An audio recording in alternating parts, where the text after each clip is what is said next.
मंडळी, आज आपण लिंबाचं आंबट, गोड, तिखट असं चटपटीत लोणचं कसं बनवायचं ते पाहणार आहोत. हे क्रश लिंबाचं लोणचं बनवण्यासाठी फक्त 15 ते 20 मिनटं लागतात आणि तुम्ही ते उपवासाला सुद्धा वापरू शकता. चला तर रेसिपीला सुरुवात करूयात. तर मी एका कढईमध्ये थोडंसं पाणी गरम करून घेतलं होतं आणि त्यामध्ये मी सर्व लिंब सोडली. त्यामुळे लिंबावर असलेली घाण व्यवस्थित निघून जाते. आपल्याला हे लोणचं जर जास्त दिवस स्टोअर करायचं असेल तर ही मेथड नक्की फॉलो करा. फक्त 10 मिनिटासाठी मी लिंबही गरम पाण्यामध्ये सोडली आणि त्यानंतर एका जाळीच्या टोपलीच्या साहाय्याने मी सर्व पाणी निथळून घेतलं आणि सर्व लिंबू एका कॉटनच्या कपड्याच्या साहाय्याने व्यवस्थित पुसून घेतली. ह्या सर्व स्टेप्स खूप महत्त्वाच्या आहेत, म्हणजे आपलं लिंबाचं लोणचं हे आपण जास्तीत जास्त दिवस स्टोअर करून ठेवू शकतो. पुसून घेतल्यानंतर जर काही लिंबांना डाग असतील, व्हिडिओत दाखवल्याप्रमाणे अशा प्रकारे काही काळे डाग असतील तर ते तुम्ही चाकूच्या साहाय्याने काढून टाका, कारण ते इन्फेक्शन असू शकतं आणि त्यामुळे आपलं लोणचं खराब होऊ शकतं. नंतर प्रत्येक लिंबू व्यवस्थित कापून त्याच्यामधल्या सर्व बिया ह्या साईडला काढून घ्यायच्या.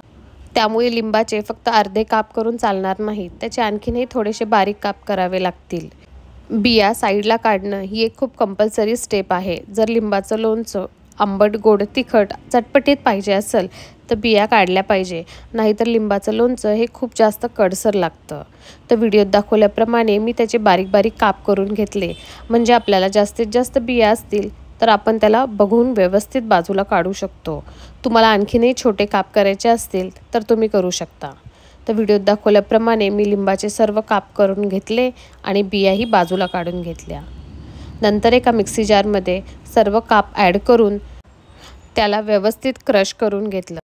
त्याची एकदम फाईन पेस्ट बनवून तयार नाही करायची, थोडंसं जाडं भरडं असं आपण त्याचं टेक्स्चर ठेवायचं. व्हिडिओत दाखवल्याप्रमाणे तुम्ही बघू शकता असं त्याचं टेक्स्चर होतं. मी वाटीच्या साहाय्याने त्याला मोजून घेतलं, म्हणजे आपल्याला गुळाचा किंवा साखरेचा अंदाज हा व्यवस्थित येतो. तर माझी एक मोठी वाटी होती, त्या अंदाजाने ते पूर्ण 1 वाटी याचं मिश्रण होतं. त्याच्यामध्ये मी 1 वाटी गूळ ॲड केला आणि त्याच मिश्रणामध्ये मी 1 वाटी साखरही ॲड केली. तुम्ही दोन्हीपैकी कोणतं पण एक गूळ किंवा साखर असंही घेऊ शकता, पण साखर जर ॲड केली तर लोणचं तुम्ही जास्त दिवस स्टोअर करून ठेवू शकता.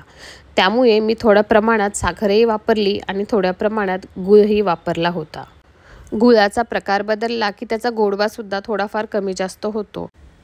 त्यामुळे तुम्ही नंतरच्या स्टेपमध्ये सुद्धा थोडासा गूळ एक्स्ट्रा ॲड करू शकता. गूळ आणि साखर ह्या लोणच्यामध्ये प्रिझर्वेटिव्हचं काम करतात, त्यामुळे त्याचं प्रमाण मी सांगितल्याप्रमाणे वाटीच्या साहाय्याने जर तुम्ही घेतलं तर ते एकदम परफेक्ट असेल. सर्व ॲड केल्यानंतर व्हिडिओत दाखवल्याप्रमाणे मी सर्व मिश्रण व्यवस्थित मिक्स करून घेतलं. साखर ही लवकर विरघळून जाते, पण गूळ विरघळण्यासाठी थोडासा वेळ लागतो. तर एक 5 ते 10 मिनटासाठी मी व्यवस्थित मिक्स केल्यानंतर त्याला मी झाकून ठेवलं होतं.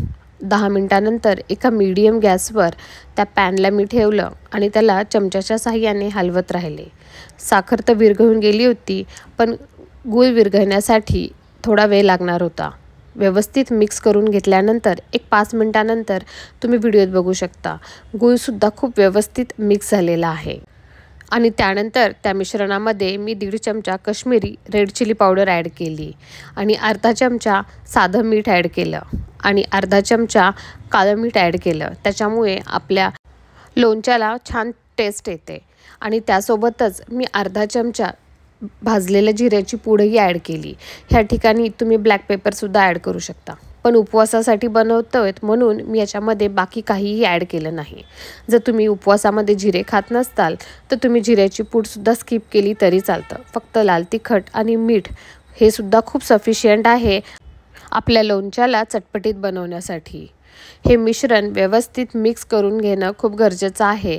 कधीकधी आपल्या लाल तिखटच्या त्याच्यामध्ये काही गुठळ्याही राहतात, तर त्याही आपण व्यवस्थित मिक्स करून घ्यायचं. व्यवस्थित मिक्स झाल्यानंतर फक्त 5 ते 10 मिनटं लागतात ह्याला एक व्यवस्थित बॉईल येण्यासाठी. तर तुम्ही व्हिडिओमध्ये बघू शकता की किती छान प्रकारे बॉईल आलेला आहे. फक्त एक 5 ते 10 मिनटासाठी आपण मीडियम गॅसवर ह्याला एक बॉईल करून घ्यायचं. त्यानंतर गॅस बंद करायचा. जस्ट गॅस बंद केल्यामुळे मिश्रण थोडंसं पातळ दिसतं, पण हळूहळू जसं जसं मिश्रण थंड होतं तशी तशी त्याची कन्सिस्टन्सी ही व्यवस्थित होती. तुम्ही हे लोणचं नक्की करून पहा. थंड झाल्यानंतर त्याला कोणत्या पण एका एअरटाईट कंटेनरमध्ये, मोस्टली ग्लासचा असेल तर जास्त चांगलं, त्यामध्ये काढून ठेवा आणि तुम्ही त्याला वर्ष 2 वर्षसुद्धा स्टोअर करू शकता.